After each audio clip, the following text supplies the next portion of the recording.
At 5:30, supply chain strains rocking retailers across the country and here in the Triangle. Everything from food to diapers to car parts in short supply right now. The pandemic setting off shipping and production delays overseas. The ripple effect now felt here at home. Giant backlogs at our ports, cargo ships lined up as far as the eye can see.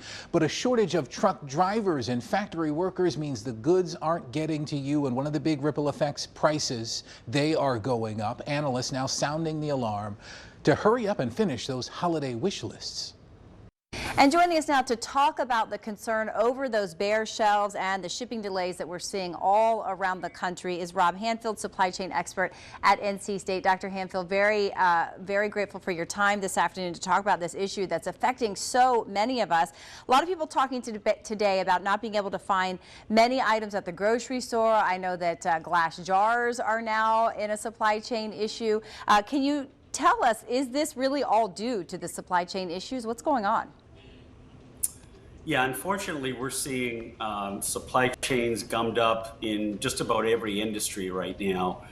And I'm talking to chief supply chain officers in everything from tobacco, consumer products, poultry and beef, appliances, electronics, you name it. Everything is in short supply right now.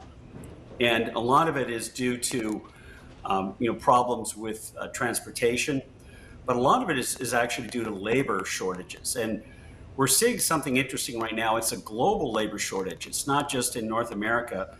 It's in China. It's in Europe, and that's shutting down production levels, not just in manufacturing sites and food processing plants, but also in the logistics channels for distribution, trucking, warehouses, distribution centers, etc.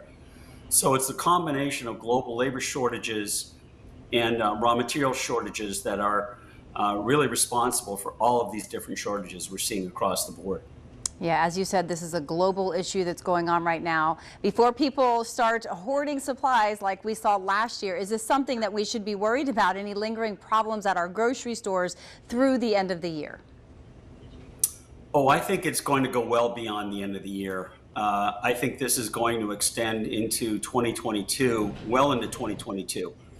I don't think we're going to see, complete shortages of, empty shelves, but we'll see limited supplies of certain kinds of products that we normally see all the time. So, if it's your favorite brand of soda or, your sports drink or your certain kind of frozen food or what have you, you're going to see shortages of those items. And this is going to be pervasive. I think it's going to go on for some time to come, unfortunately.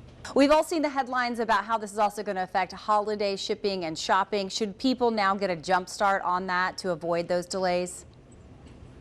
I would really suggest that people get an early start on their Christmas shopping. And what they'll find is that there may be very long lead times on some of these items. There may also be a very limited supply. A lot of toys are produced out of resins, and believe it or not, a lot of toys have semiconductors in them. So both resins and semiconductors are on the list of materials that are driving shortages. So this is going to result in some shortages of toys. Dr. Rob Hanfield at NC State University, thank you for your time. My pleasure. Thank you.